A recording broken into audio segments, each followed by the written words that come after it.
Welcome to our No Bad Days Simple Wellness for Women show. I'm Jolene Fisher, your host. Every episode of the No Bad Days show will give you a view into the life of another woman, and she will share her stories, her triumphs, the struggles, and the lessons she's learned along the way.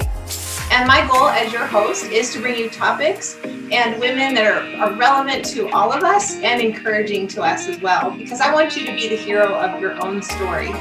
And this is why I introduce you to brave women who do hard things or have done hard things, continuing to plow through and pave a path for others. And they are truly living out that No Bad Days motto. And Kellee is one of those people that truly lives out that No Bad Days motto. She is, as the introduction said when I posted it in this group earlier, she's happy, joyous, and free.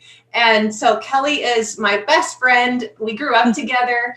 In fact, I was 9 months old when she was born, and our parents were best friends and hung out together all throughout high school. And when we went off to college, we still stayed close. And so let's talk about a period of her life, which was part of her story today, where we drifted a little bit and why that was. And I'm so happy to have Kellee in my life, as we always have, but to continue on this path together as women that love to help others, and we both have a passion for that. So I'm excited to have her on the show today, because not only is she my best friend, she is an amazing woman who is here to talk to you tonight about her struggles with addiction and recovery and the life struggles that she's had throughout that path, but also has an important message tonight for parents and to just educate us on some things that we don't quite understand or know about the current drug epidemic that's going on here in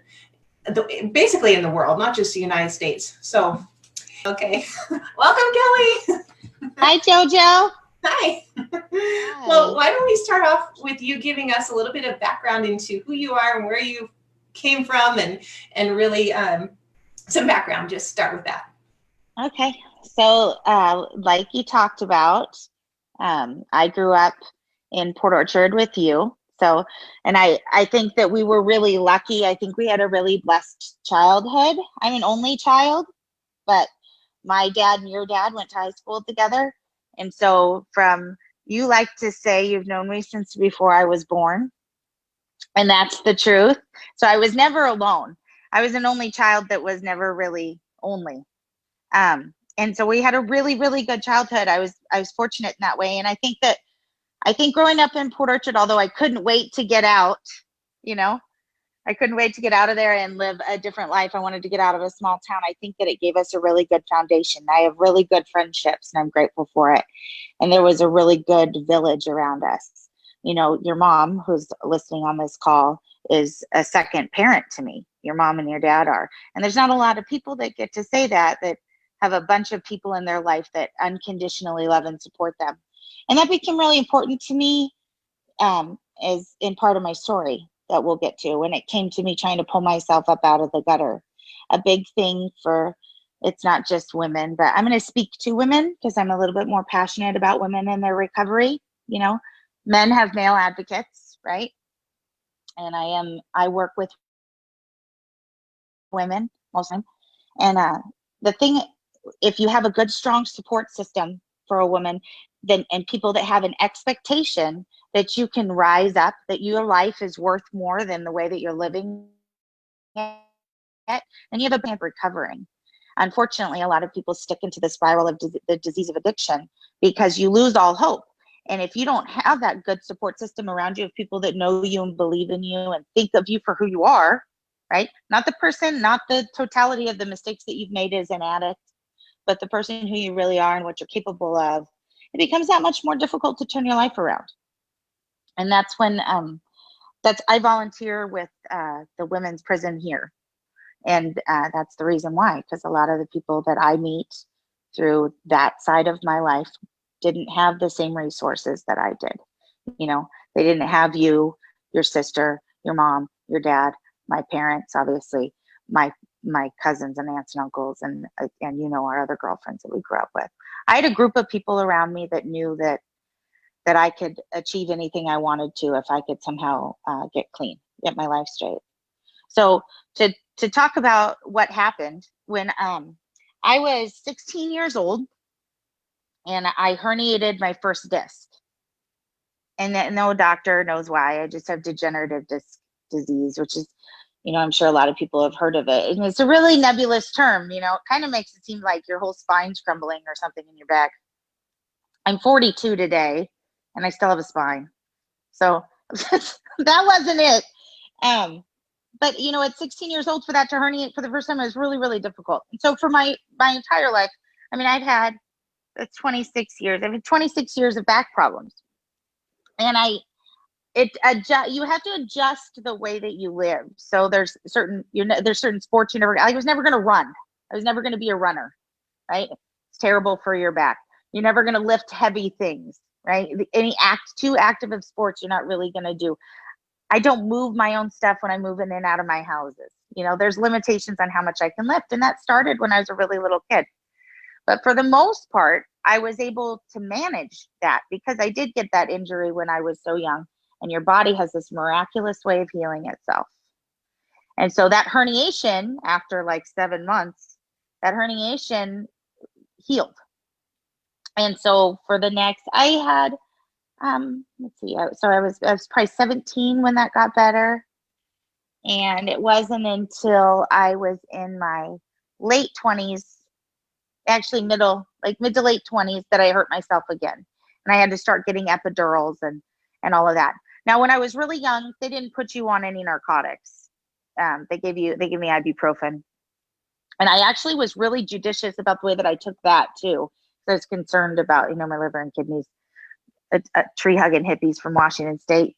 We care about the stuff that goes in our bodies. We do. And we even cared about it then. And I'm glad. Yeah.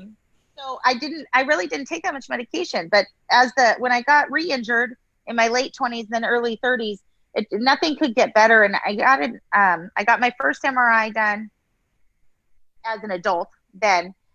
And it was really depressing, all the discs were just really black and dead and gray. And I had arthrosis and I had stenosis. And I'm a candidate for fusion from S1 up to L5. And so I had to find a way to live with it, but with more acute pain than I had in a long time. So the doctors prescribed medication then for, the periodic time, the acute pain, right first thing in the morning, right when I got out of bed. That's when it would really, really, really hurt. Or if I was sitting for too long or laying down, that's when it would hurt me. I've always been able to get up and walk. So I was doing courses of epidurals. I was doing physical therapy. I continued to stay active, but I was using this pain medication. And like I said, that was in my late 20s. And I used it really responsibly for a very long time. And by responsibly, I mean I could have a bottle of pain pills in my house and not take them. They could sit there for 6 months. I didn't care. I used them the way that they were intended to be used. So they worked for me until one day they didn't. And there were some things going on in my personal life at the time. There were some things happening with my mom. And for the first time in my life, I was really concerned about her. And I felt like my life was out of control. So I had a business and that business was starting to fail. It was during the recession. That was really difficult. It created tremendous strain on my marriage. It was a huge financial burden. The amount of money that Larry and I lost it still, sickens me. Right. And then some things happened with my mom, and it was hard for me. And so meanwhile, I was seeking treatment. I was in the middle of another course of epidurals. And I just started taking the pills regularly at first. And also, by the way, at the same time, the state changed the laws on narcotics distribution. And I know that they did all of this to try to help people. The trouble is, when they changed it, I had to start going to pain management. And that pain management group meant that I was going to get drug tested, and they gave me a 30-day supply. And the drug test meant that you were supposed to have it in your system. They didn't understand at the time everything that they know now about opiates. And I had gone, I was really a very diligent patient. I have lost 2 family members to the complications of this disease. Both of them had been addicted to pain medication at different times. When I went to my doctors for chronic pain, I told them that I wouldn't be on OxyContin, that my uncles had a problem with it, all of this stuff. And they prescribed me Percocet. The doctors didn't know, and I didn't know that Percocet and OxyContin are the same thing. And in fact, it's much more addictive because it's a faster acting form. So I thought that I was doing everything that I needed to do. I was doing my due diligence. I'm not a recreational drug user kind of girl, right? I mean, I can't lie and say it wasn't smoking pot growing up, but like I was not a hard drug. I'm not that type. So it wasn't in me I wasn't trying to live life on the edge in that way. And it snuck up on me. Now the doctors had prescribed it to me. I thought I was using it the right way. And I realized, this is later on, this is after I stopped taking the medication and I detoxed from it and everything. I could see this clearly. During that period of time in my life, I had a tremendous amount of stress. And the thing that opiates do is they attach to your dopamine receptors and you don't feel anymore. You disassociate. And I was in the middle of some things that I didn't want to feel. I still needed to function. So I had to be responsible. I had to run my business. I had to pay my employees. I needed to make sure that my mom was going to be okay.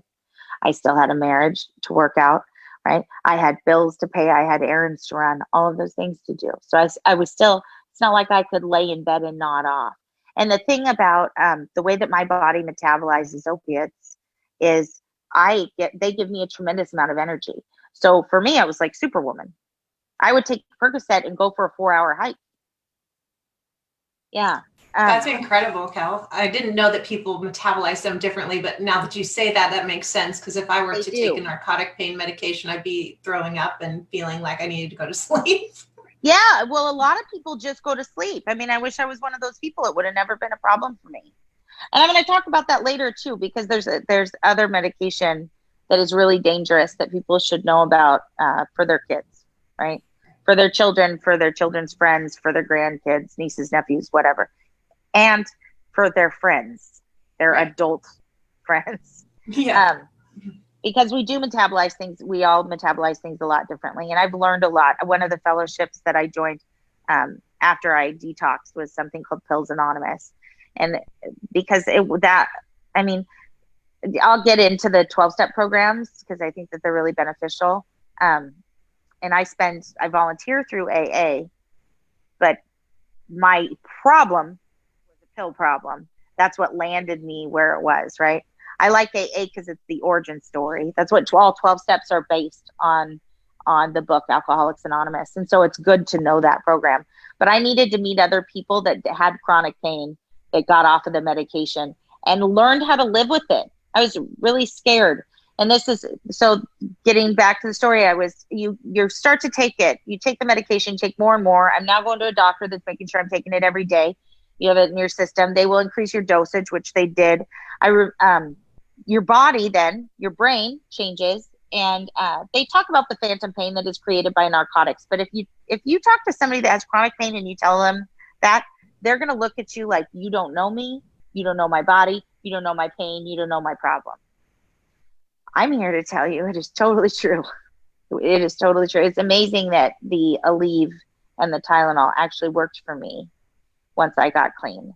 But I was in a tremendous amount of pain. And those pills actually create the way that your brain reads what's happening. It's reading these triggers as pain. So it feels like, it felt like one of my discs was, going to pop out, out of my back, right?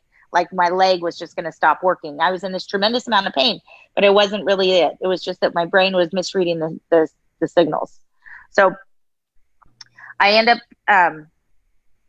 my life spiraled. I remember for the first time, I started a new job. I had to close my business. That was hard. I closed my business and I started a new job, and I had a construction business now. I'm in the construction industry, and I've been in the lumber business for a long time, and I'm really good at that. And those are my people. I love what I do. but I was feeling kind of defeated. And so I had an offer. I had a couple offers to go back into that industry, and I didn't want to do it right away. So I tried something different. And I remember this vividly. I went to go start that job. It was the first day. I didn't want to be taking pain medication, so I stopped. That was the first time I ever felt withdrawal. I didn't know I was addicted. I remember calling my doctor at lunch that day, and I said, I still had pain medication at home. So I called my doctor that day and I said, I think I'm addicted to pain medication. I think I'm going through the withdrawal. It felt like the flu, kind of. I was really tired, really, really, really tired. And so, you know what my doctor did? He wrote me a prescription for another 240 pills. He didn't want to put, and then told me to titrate down. He didn't want me to have any note in my file saying that I had a dependence upon the narcotics. Wow. So at that point in my disease, I was unable to titrate down.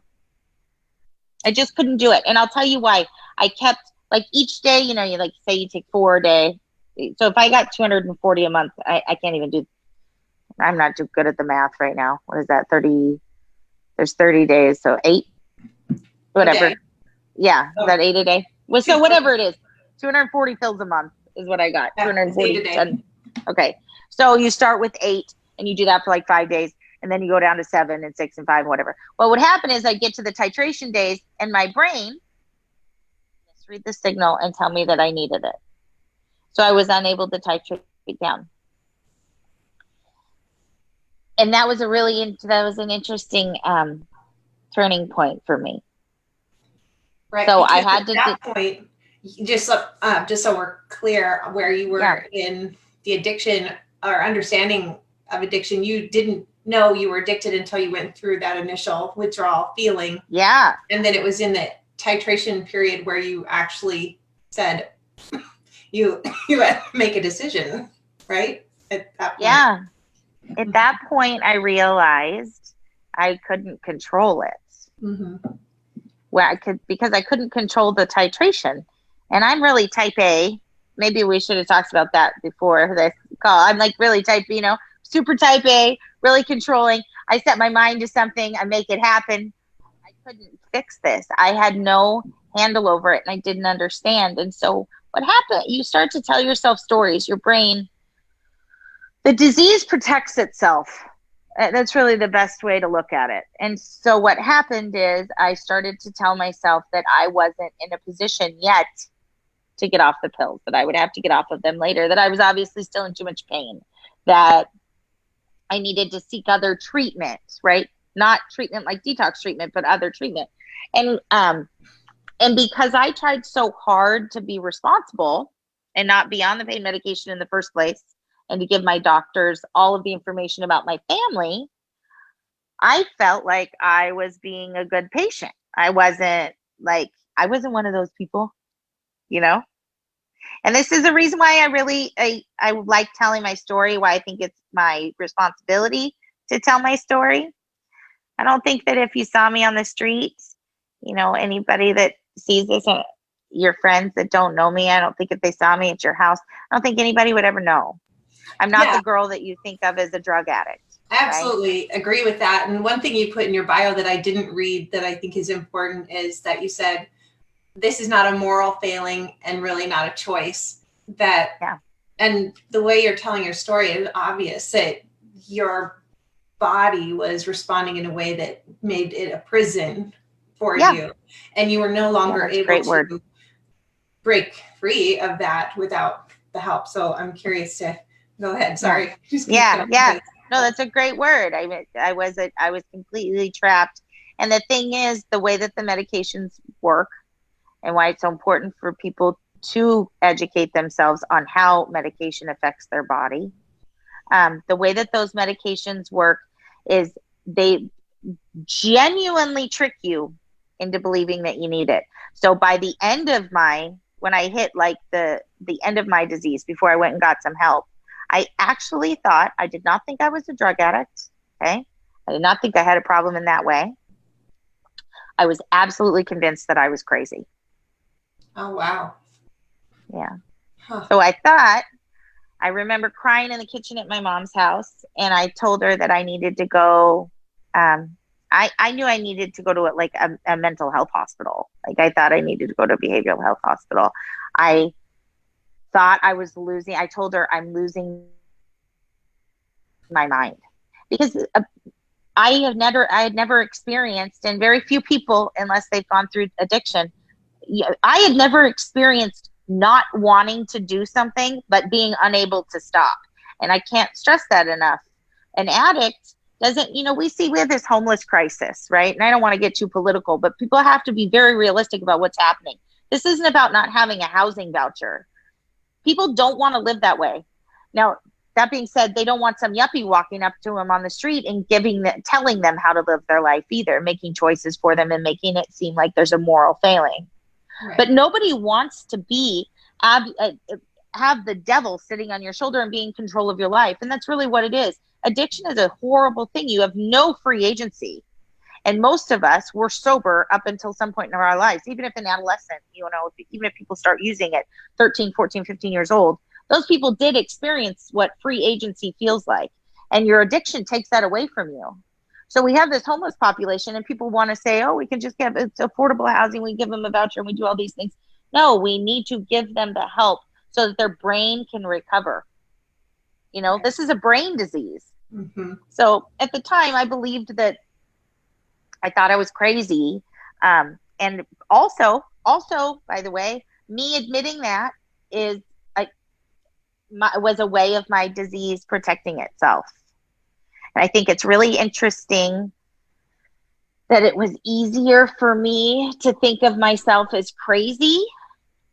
Like I was ready to go get checked into a behavioral health hospital. I wasn't taking this crazy thing lightly, Right. It's not like yeah, like it wasn't like casually crazy. I mean, I really thought something was wrong. It was easier for me to digest the thought that I was crazy than it was the idea that I was a drug addict. And where did you get the notion that you were? What changed everything for you that said, oh, I am a drug addict. I need help. What was the turning point for you? So I lost my job, which was a blessing. I got fired for the first time in my life. I'd worked since I was 14 years old. And I got fired for the first time in my life. And what's funny, I got fired for a totally unrelated issue. I don't know. It was politics. And I don't know how I didn't screw up my professional reputation. I got fired and I had some time on my hands and I hated the way that I was living. And I knew that if I were to go, because I had 2 job offers before I got home that day, 2 job offers on my answering machine before I even managed to make it to the house after being fired. And I knew in that moment intellectually that I couldn't live the way that I was living then. It was really hard. Like chasing an addiction is really hard. And it would be, Joe, you and I talked about this. It's irresponsible for me to discuss how many milligrams of Percocet I was taking, but it was a lot. And what it means is my whole world, my whole life, I had to spend so much energy and effort feeding that addiction and making it possible. And I was living in these 3 to 4 hour increments. I wasn't raised that way, and I had a higher expectation for my life. I'd isolated away from all my friends and family. You touched on that a little bit at the beginning of this, because what is there to say to them? And, I talked to you about this last night. That isolation was my way of loving, not bringing people into my chaos, because my world was miserable. My world was absolutely miserable. So you're living in 3 or 4 hour increments. You never have any money, right? I didn't eat. I should have been super skinny. I should have been like heroin chic. It's just not my body type. I never ate. I didn't want to eat before because I was afraid I was going to get the pills and they wouldn't hit as much. Then I didn't want to eat after because I had just taken the pills, but I took the pills every 4 hours, right? So no time to eat in that. And then I didn't want to sleep because if I took the pills and I was high, I didn't want to miss that by sleeping. It was a nightmare. That world, chasing it. You know, people talk about like chasing the dragon, you know, they talk about heroin addiction. Yeah, And let me stop you for a second there, because this is something we talked about last night. And so you had a doctor at that point who was prescribing you so much per month, and that became not enough at one point, right? Okay, right. so can you explain that? Because I think that's an important piece for people to understand how you're chasing down. This is your You're whole life. chasing, I mean, this is where it becomes a full-blown recreational drug addiction. So you have a drug dealer and you are spending money on pills. And I was actually going to address this a little bit later, because this is where fentanyl comes into play in today's world, and why it's so scary, why people need to know what's going on. I was really fortunate that I've been sober almost 6 years. I got clean almost 6 years ago, April Fool's Day. No joke. Yeah, so that's really good. Yes. But I am grateful to God every single day, because if had I not got it when I did, fentanyl is a real problem. And I'm really lucky I'm not dead today. I say this a lot. I'm living on borrowed time now. It's amazing that I never OD'd. And I'm not saying, it sounds like I'm saying that lightly. I'm not. But I know exactly what my life was like. And it is amazing that I never OD'd. It's amazing that I'm here today. It's amazing that I don't have any permanent effects, like my liver and kidney and stuff. Those first 6 months when they're testing you, making sure that like you haven't done any major damage. I was in the hospital. I went to Detox. I was in the hospital, and they're testing everything. And I thought for sure I was gonna have like liver kidney failure.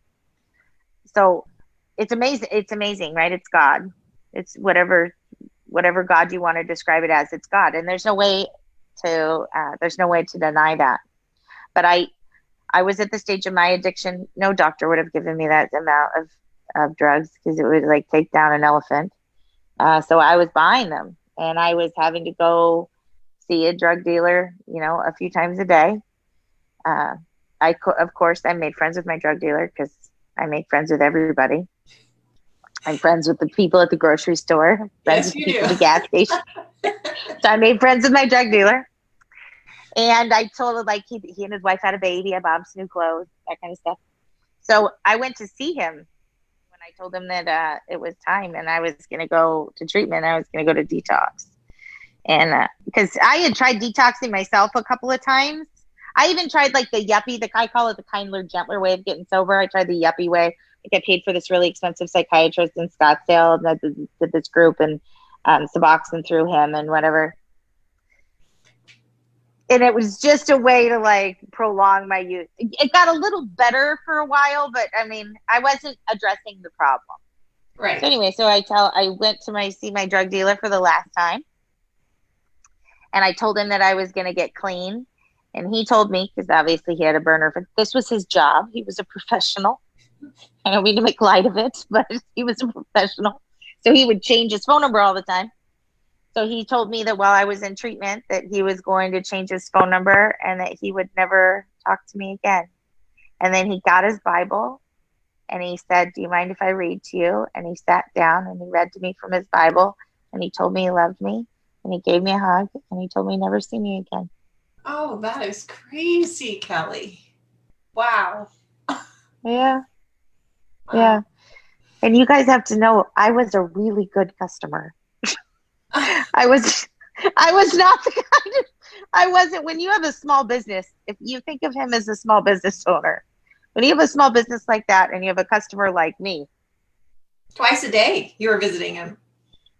At least. Yeah. At least. And I'm just naive about this, so educate me on that. Is that because of money? Or it's money. It's really hard to come up with that much money. I mean, my drug habit was really expensive. Really expensive. I mean, and this is one of the reasons I think that we've seen that pills became such a pervasive problem amongst those people that were upwardly mobile, because it doesn't really feel like it didn't feel like a dirty drug. I didn't feel like I was, a drug addict. I was buying drugs from a drug dealer, and I didn't really feel like a drug addict. Because it was, it was what I could get from the doctor. And nowadays, you can't find regular Percocet on the street, and it is almost entirely all laced with fentanyl. And like I said, I'm going to talk about fentanyl in a minute, but that it's very, very important. So yeah, so when you have a drug habit like I did, you have to find a drug dealer, and it's really interesting the way that happens. Like water finds its own level. So eventually, like first I found somebody that had a little bit here and there, and then they introduced me to somebody else that introduced me to somebody else, and before you know it, I was involved. You and I grew up in a small town, and although we were very independent, our parents gave us a lot of freedom, we were also pretty protected from a lot of stuff. Port Orchard was small, and people know everybody, and even the bad stuff that happened to us isn't like city life bad stuff. It's not like thug life. So all of a sudden, I was in these situations that I would never normally be in. In some ways, I'm grateful for that experience, because now I'm really comfortable in all walks of life today, right? So if I go to help somebody, I can identify with their street life where I didn't before. Yeah. I understand what it takes to navigate inside that world. But it is interesting that that's where I ended up. And it just kind of happens. Like I said, water finds its own level. You just kind of trickle down. And but at the very end, that man prayed for me and hugged me, and it worked. That's incredible. Another God thing. You would not see that normally.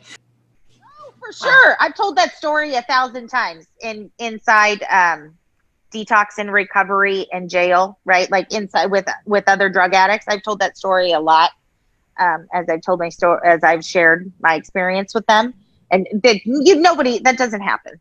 I mean, I'm sure it's happened like, once or twice over the course of human history. But drug dealers are there to make money. They're a business owner. I'm not trying to be controversial. It is what it is. It's not your best friend or your family member that's selling you this stuff. He's there to make a profit, and he was paying his bills. Because right. I think I probably paid his mortgage every month. You want to be real. I'm not even joking. You want to be real honest about it. I mean, I probably paid his mortgage. So it was God. Everything happens for a reason, and it was my time. And when I got to Detox, I surrendered. I hit my knees and I surrendered. And I decided that I didn't know, because like I said, I tried the kindler, gentler, softer, yuppie way of getting clean, and it didn't work. And so I decided that I was going to do everything that they suggested of me. And so I went to AA meetings. I didn't want to do that because I said we have family history of it. And I was really resentful of my family when they would get clean, and then they would relapse, and they get clean again. When they would relapse, our lives would be chaos, and everybody would be so upset, and the holidays would be ruined. People would be crying. We'd all be waiting around. And when they would be clean and sober, they would be judgmental,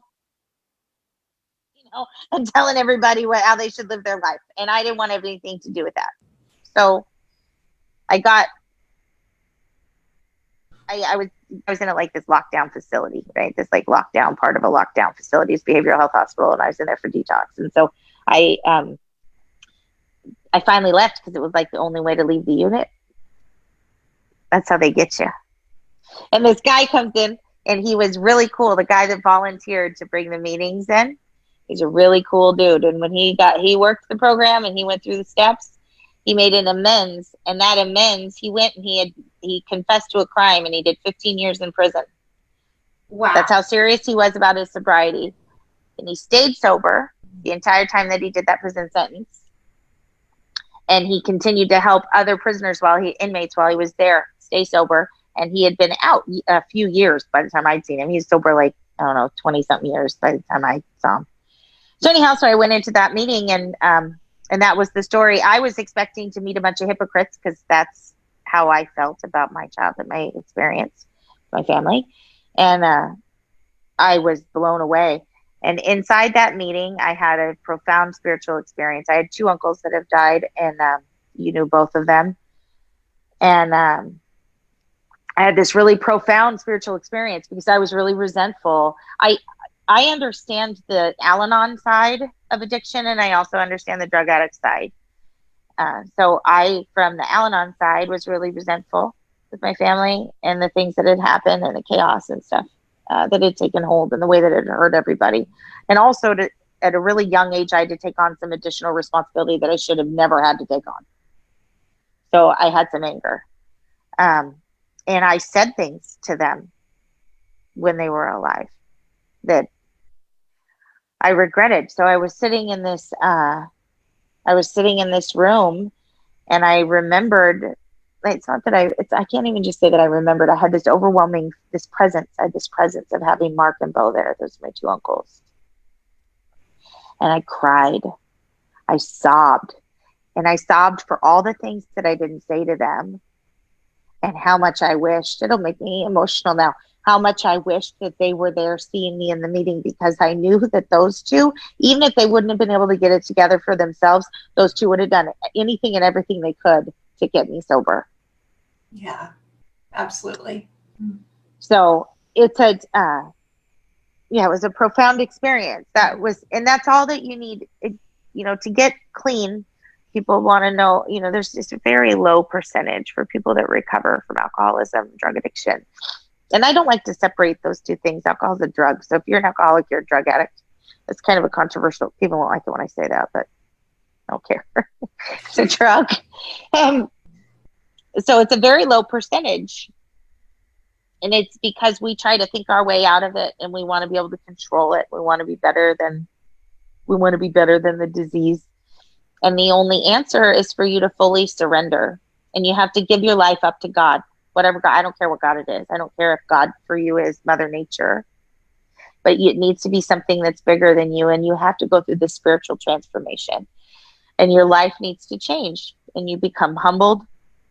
And you understand your place in the world and the effect that you have on other people. And if that happens, you can recover. It's a terminal illness that we are able to put into remission. It's just really, really, really hard to do. I have a question for you on AA. Is that the same thing as 12-step? Yeah. Okay. Yeah. I think this is the cleaner program, so I won't say what I would normally say. You have to control your potty mouth. Sorry. I know.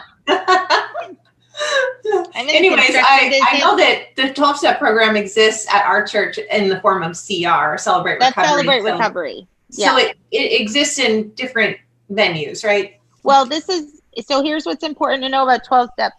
Any 12-step, even sex addicts, Overeaters Anonymous, Nar-Anon, Al-Anon, those things. Those all start from AA. AA was the first book that was ever written with 12 steps. So it's what I call the origin story. And that's the reason why I do all of my volunteer work through that. Because I felt like when I got sober, what I really wanted to know was, where did this come from? Because otherwise, like, am I joining a cult? Because I don't know how many people that are in recovery, but like when you're in recovery, I say the same idioms as everybody else, It's like we have all these cliches, and, even happy, joyous, and free is an idiom from the 12 steps. So we have all these like little cliches and stuff that we say. And I wanted to know, before I committed my whole life to this, what it was. So I did a bunch of research, and Pills Anonymous is also a 12-step program. And that helped me a lot with understanding my health and how to get well. But I have studied and spent a tremendous amount of time inside Alcoholics Anonymous, because that is probably the barest bones fellowship, right? Like because that's the book that was written. But Narcotics Anonymous, Celebrate Recovery, all of those things, anything with a 12-step. And interestingly enough, this is also a God thing, I think. They so the copyright on Alcoholics Anonymous. Alcoholics Anonymous is the name of the book, the first book that they wrote years ago. This is like 20 alcoholic men in a group got together, and they used to be part of this religious chapter. Okay. They got together and they wrote this book, and at the time they would just put drunks in asylums. They didn't have there was no way to get them clean. And so they write this book, and it was divinely inspired. It's a great story. The history of Alcoholics Anonymous is fascinating. But one of the things that I think is a true testimony to God is they had trademarked the book, right? And they were making money on it. They were selling it. And like the alcoholics that they are, they forgot to renew it. And so now those 12 steps, it's open to anybody. It's like the Star Spangled Banner. Nobody has a copyright on it. That's awesome. So, yeah. And we all need it. Yeah. It's a way to live your life. It's an absolutely wonderful way to live your life. So I don't care if it's Celebrate Recovery or Narcotics Anonymous or Heroines Anonymous. The FNAs, I call them. That's the nice way that I say it. There's like 30 of them. Gotcha. So it doesn't matter which one they are, but they're a really good way to live your life. I want to ask you a question about, now that the recovery's happened, it's been 6 years. Congratulations. Almost. No fronts. Oh, April 1st, April Fool's Day. It'll be 6 years. No fronts in the drug game, Joe. You can't get credit. Tell everyone how you're helping in your community currently with the prison ladies, and also I thought you are volunteering with kids and youth. And then I want you to go from that story right into the story about fentanyl and how parents need to really be aware. And of course, anyone needs to be aware of this. What you're going to say. So today, when I first got clean, I volunteered at an adolescent treatment facility down in Phoenix. And that was really troubling. They were 13 to 19-year-old kids. And, that was hard. I'm really passionate about that, though. That's a good time. That's a really important time to speak really honestly to children about what drugs are and what they do to your life and your brain. And people need to not dance around it, right? There's a lot of kids that have they're carrying around some really heavy burdens, right? For a 13-year-old. So I did that for 1.5 years until they tore that facility down. And then when I moved up here, I had a group with them once a week. And that was awesome. It was really hard, sad, but awesome. And then up here, when I moved, I just moved back to Washington State 1.5 years ago. And it's another God thing. There was a position open with the women's prison, a volunteer position. So we bring women's meetings in 3 days a week there. And I'm there normally on Saturday mornings. I go for 2 hours. So it's 2 different groups. And one of them is a general group. And the next one is a step study, just to kind of teach them. And the idea, the reason why I am passionate about this, about giving it back, is what I said earlier. I was really lucky with my support system. I have a bunch of people that love me and that always believed in my potential. They never wrote me off, even though my behavior hurt them, they loved me through it. And there was an expectation that my life would be good. And some of the pain, for some of the women, for most of the women in these groups up at the prison that they've gone through, and their peer group, when they get out, they're really set up for failure. They really are. I'm not making an excuse for them, but it's just the reality. It's the real harsh reality. And so it's important to me. I'm passionate about showing them that there's hope. There's another way, and that they can set their mind to it. A big thing is getting themselves out. Like, a lot of them have to get themselves away from their families, unfortunately, and move out of the community, do these things. But there are resources available to them, and that's what we're there for. And, we talk about, we share our experience, strength, and hope, right? So the fact is, I go in there every week and I talk to them about my life. I talk to them about the things that are hard. I talk to them about the things that are good. I care about them. Boundaries are really important. If somebody's incarcerated, there's a lot of laws about what we can and can't do. But it is really important that these women know that somebody genuinely respects them and is interested in their growth and cares about them, right? I believe that they can turn their life around. It's not just blowing smoke. I really believe it. And it is amazing the transformation that I see there. Amazing. Amazing. There's this girl, I just won't brag for just a minute. I won't use her name because it's gonna it doesn't want to violate her privacy. But she didn't have a college, hadn't even graduated from high school before she got there. She has now got her diploma. She got a scholarship to go to the University of Washington. She's going to be a librarian, and she qualified for like one of only 2 housing vouchers for next year. So this girl is going to be a library sciences major. She's going to go to the University of Washington, my alma mater. That's where all the smart people in Washington State go. Thank you very much. I see that shirt. Anyway, so she's going to go there, and she has her housing and everything paid for. What a tremendous turnaround. She was addicted to a very serious street drug up until this point. That is so incredible. And it's awesome. So awesome. I'm so proud of her. They also have these great like entrepreneurship programs there. And anyway, it's really wonderful, you know, and we have to remember sometimes it's easy to write criminals off, but as a nation, we incarcerate more people than anyone else in the world. And we have to remember that those people are coming back into our community. And a lot of us are really blessed with the opportunities that we have available to us. And we're really, really blessed that we're not judged of the sum of all of our bad decisions. You know? Right. Yeah. I could be in prison easily. I'm really lucky I'm not in prison. I'm really lucky that I didn't take, because, you know, I couldn't wait. My disease was so bad. I would take those pills and then drive. Oh, wow. You know? How lucky am I that I didn't kill somebody? I couldn't wait. It was that dealer lived like 45 minutes from my house. I couldn't wait 45 minutes. Yeah, I put a lot of miles on my car. Wow, Kel. But that's incredible. I mean, let's get back to the part where you were lucky because you didn't die because the pills he was selling you didn't have fentanyl or something like that. So, fentanyl. So, as the years have gone on and the laws become more restrictive, which is good. We've overregulated this a little bit too much. You know, doctors need to be trusted, honestly, and legislatures shouldn't be regulating our healthcare. But we, for chronic pain, like unless you're dying, these narcotics that were getting prescribed were intended for people that were dying, you know, that had end stage cancer. You know, my back really hurts from time to time, but I'm not dying. So we did overprescribe, and we have an issue with that. And we also have an issue with those people. I just went through this. I just had to have surgery again.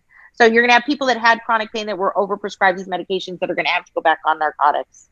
And we need to have a realistic way to handle those people. And we need to be able to speak to them honestly and have them trust their doctors. But because that system has become regulated so much, there's this tremendous demand, right? Everybody's seen it. It's all over the news. Everyone knows there's an opiate crisis. There's a huge spike in heroin use over the last 7 or 8 years. And it has everything. It's directly tied to Purdue Pharmaceutical and the invention of OxyContin. So as these drugs became less and less available, the way that they were being sold before is like these little old ladies would get prescribed it in these poor neighborhoods, and then they'd sell their bottled pills, right, to a drug dealer, and then that drug dealer would disseminate it to people like me. And so those little old ladies weren't able to go get their pills anymore. And if you went and do you remember, like, there's this crazy, I mean, everybody lost their minds for a while. 10 years ago, you could have gone and went and got a root canal and got 30 Percocet. Like that, people weren't paying attention. They just prescribed it. So it was everywhere. So you could buy pills almost everywhere. Well, as the regulations started to tighten up, what happened is people not just still had a problem, they had a bigger problem. So the demand was higher. And most of our street drugs, most narcotics, so meth, heroin, right? Percocet, fake Xanax, those things, they come up through Mexico. And the cartel controls a big portion of that. Well, they learned that there's this Chinese, there's some Chinese companies, and they're just playing a game, staying ahead of, you know, this chemistry game, right? Staying ahead of the curve, like changing one molecule here or there. But they can buy this really cheap fentanyl. And fentanyl is a really high-powered opiate. For anybody that doesn't know what it is, it would kill any of us if we took it today. Any of us. See, none of us have a tolerance for it. And an opiate overdose just looks like your central nervous system shuts down and you just stop breathing. And you can reverse it. This is an important. So anybody that's listening that has a loved one that is an opiate addict that is in full blown addiction, you can reverse it with something called Narcan. And there's a standing order, I believe, with the entire state of Washington. There's a standing order over here where if you have somebody that you love and care about that is an opiate addict, or that you're at a risk for some reason, you work with high school aged kids, or you work inside a jail, law enforcement, healthcare, whatever, you can go to the pharmacy and pick up a prescription for Narcan. If you see somebody on the side of the street, you can stay. It's a nose spray. It's really easy to do. You put it up their nose. You can save somebody's life. It will reverse the effects of that opiate overdose. You can save someone's life. Wow. So I didn't know that. Yeah. Crazy. And so incredible. Yes. Oh, that's awesome. It is incredible. And anybody can use it. Anybody can find it and use it. And you're not going to kill somebody if you do. It's not a scary thing to use. You're going to they will kick into a really horrible withdrawal and they'll be really unhappy about it, but it's okay because you saved their life. Yeah. Okay. So there was a need, right? Because we couldn't get the pills anymore. And so the cartel took over and they can get this cheap fentanyl. And so they manufacture pills that look exactly like the pills that you get from the doctor. So if you were to go on the internet and look at like WebMD or whatever and look at a pill finder, the stamps that are on our pills, if you were to look that up, it will look like oxycodone 30 milligram, right? It would look exactly like it, but it's not. What it is some knockoff Mexico that they use. They'll put a couple of little granulars of fentanyl in it. Well, those people aren't pharmacists. They're not scientists even that are doing it. And people are ODing. We just lost a guy. Like I said, so I still work in Phoenix. My job is in Phoenix. And one of the kids that works there, it was on second shift, he OD'd. He OD'd and died in the porta potty because he was looking for a fix. He went and bought a bag of heroin. He thought it was just heroin, had fentanyl in it, and they went to find him a few hours later and he was dead. And the medical examiner told us that even if they would have gotten to him within 2 minutes, he was dead. Nobody intends to die in a porta potty. No. Now here's the other thing that is very scary today. So there's fentanyl because it's a derivative. It's an opiate.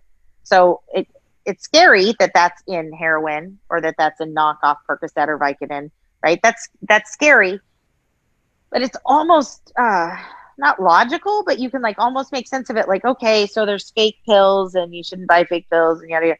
But fentanyl is now in almost every street drug. It's in meth. It's in cocaine. It's in fake Xanax, which I want to talk about.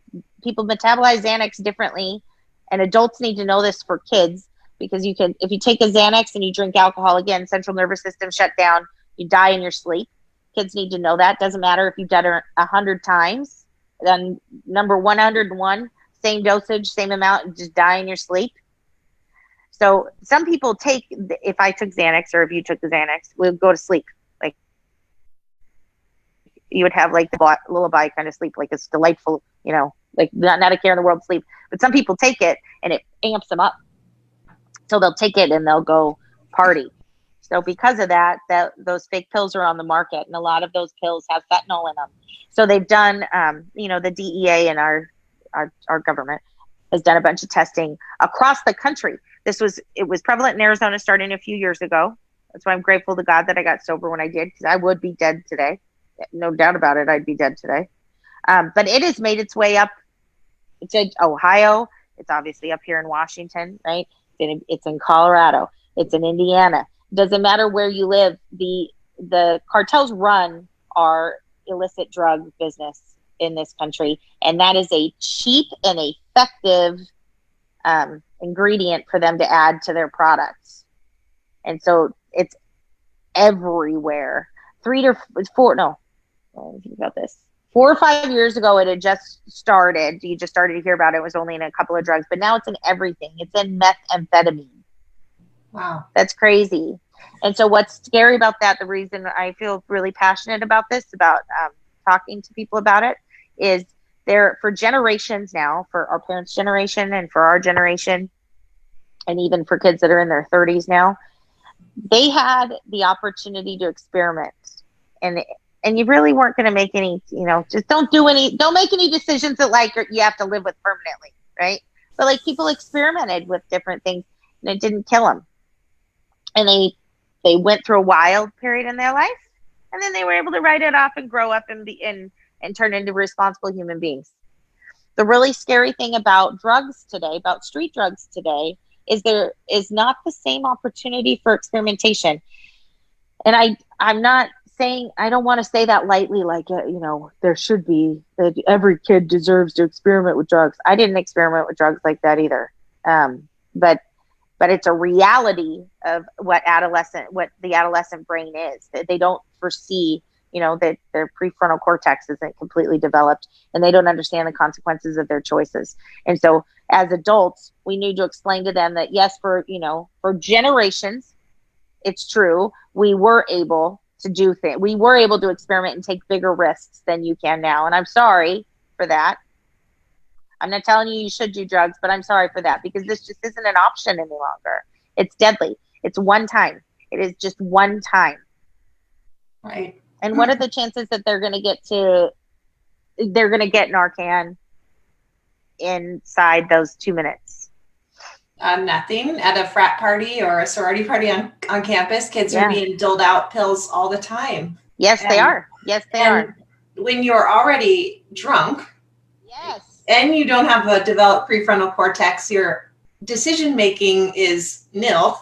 And so then you go, oh, a friend's saying, here, take this, it'll make you feel really good. And you're like, yeah, I'll try that. And then everybody else is doing it. It must be safe. Mm-hmm. And then you just go lay down. You're like maybe 20, 30 minutes later, you go lay down, you're a little tired, and you never wake up. Yep. Or God forbid, you get some pills, you hand them out to your friends, you're fine, and the next morning your best friend doesn't wake up. Yeah. It happens every year on college campuses and everywhere else on the streets too. And it's just so sad. A kid died at WSU. I don't know all the details around it, but he was found in his bed and had aspirated on his vomit, and they put him to bed thinking he was just passed out and drunk and right? And then to find out he was not going to make it. And those boys would never want that for him, obviously. None of us want to live a life knowing that our friend died. And I don't know if pills were involved. So that could be just alcohol. That can be just so much alcohol that his body was trying to get rid of it, and he wasn't asleep on his side. We have to speak to children really directly and not dance around the issue. We have to tell them things like, if your friend has had too much to drink, you need to have them sleep on their side. We're not condoning it. I don't condone, right? Like, look I have a story. I am a walking billboard for what not to do. So it's not like I'm telling people to do drugs, but I've talked to enough people and spent enough time doing this out in our community to know that the best way to get through to kids is not to dance around it. We can't treat them like they don't know what's going on. You guys know this because of Adam working in the schools. Like, it is really troubling how much children know. And we need to talk to them in a very practical, real way. We need to talk to them like adults, even though their brains aren't adult-like, because they could make decisions that will affect the rest of their life, or it could cut it short. And they also may be able to help a friend. Maybe the kids that we're talking to aren't the kids that are going to do the drugs, but maybe they have a friend that would consider it, or, just don't quite understand the risks. Yeah, I think there's something to be said for, we can't shelter our kids and not talk to them about scary things, because they're going to experiment. I don't know what person who's probably listening to this call has not experimented with alcohol, experimented with marijuana, possibly, or just, I'm not saying recreational drugs. There's a high percentage of us listening might have experimented with, but alcohol for sure is something that's so prevalent and easily available in our parents' cabins growing up. It's like, oh yeah, let me try this. I Totally. never once As thought, children. yeah. But there's just, if there's accessibility, it might happen. And so we have to teach our kids that. We can't bury our heads in the sand. Totally. Well, we have to start having real conversations about what legal marijuana is like too in this state, because the people have lost their minds in Washington State over legal marijuana. Like, there is some marijuana available in stores that is like a psychedelic level. Not kidding. Like, it takes you to another place. You know, Joe Rogan has this really funny joke about how it makes you think you can talk to dolphins. You know, like, I think like that is a drug. It's a drug. Yes. I understand it's a plant. It's cool. I'm not an anti-pot person. That's not what I'm saying. But we need to be really honest with kids. Like, you are fundamentally changing your outlook on the world. You are like, your mind is gone. You have flipped it on its head. It is not just like it's some, mild little, sedative or something. I mean, it's a serious drug. Yeah. So it's not the marijuana from the 1960s. It's, girl, it is not the marijuana from the 1990s when I was smoking it. I could like smoke pot and clean my house. I could like smoke pot and go do things. There's no way. There's no way today. I don't even know what happens. I don't know how these people go through the world. I'm serious. And there are stores that, this is so funny. I think if people in Washington got used to it because you guys went through the legalization all together, and so you saw the shops, sprout up when they had medical marijuana and then when it became recreational. But for me to move back here and it be everywhere, and there are people there all the time, and I'm not judging it. You can smoke as much pot as you want, but let's not pretend that it is some lightweight deal. This is like somebody mainlining Everclear. I mean, it is so strong. Oh, wow. It's true. All right. Wow, Cal, we're at an hour and 7 minutes already. So I just want to wrap it up by saying thank you for sharing your heart and your true, authentic story to everyone, because it's just... Thanks for asking. Yeah.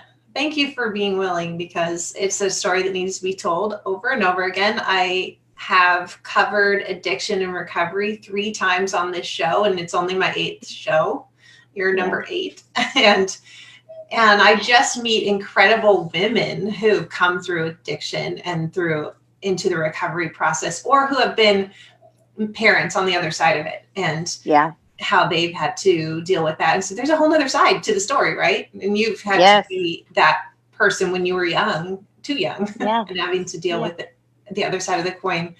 But I appreciate you being here tonight. I want to say while I have the opportunity to, that Daybreak is a facility in Washington State, in Vancouver and Spokane, and it treats children ages 13 to 19 who are going through addiction.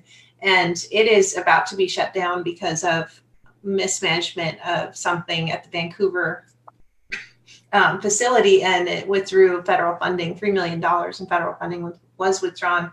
If they don't save themselves by middle of next month by raising $500,000, we'll have 1,000 youth in Washington State that don't get treated on a year-to-year basis. So that's unacceptable. Problem. It is a big problem. There's very few adolescent recovery centers, and it is the time their brain, if we don't help them to attack the disease when they're adolescents, they say, as you heal, say they got sober at 40, 50 years old, but they started using at 12, their brain stops developing at the age that they start using, because think about it, you don't learn any coping skills. You don't actually learn how to run through life. That's a tragedy. Thank you for bringing that up, Joe. We should put a link on the on this page, and I'd like to share a link for people to raise money. Yeah. And to kick whoever the administrators were that created that problem, to get them fired. They're gone. Good. Yeah. A new guy took over this year and has been doing great things. Excuse me. Made local news and the paper, but yeah, they're really trying hard. I have a lot of good friends that work for them. So yeah, it's going to hurt a lot of people. It will affect all of us. $500,000 is manageable. Mm-hmm. Right. Let's just keep talking about it. Let's pray about it. Yep. Keep asking for it. Right. I can't think of anything more important, honestly. I know. I agree. I totally agree. So, well, thanks again, Kel. I'm going to call it a night. Thanks, JoJo. I love you. I love you too. It's always so good to see your smiling face. You too. Okay. Okay. Bye. Bye.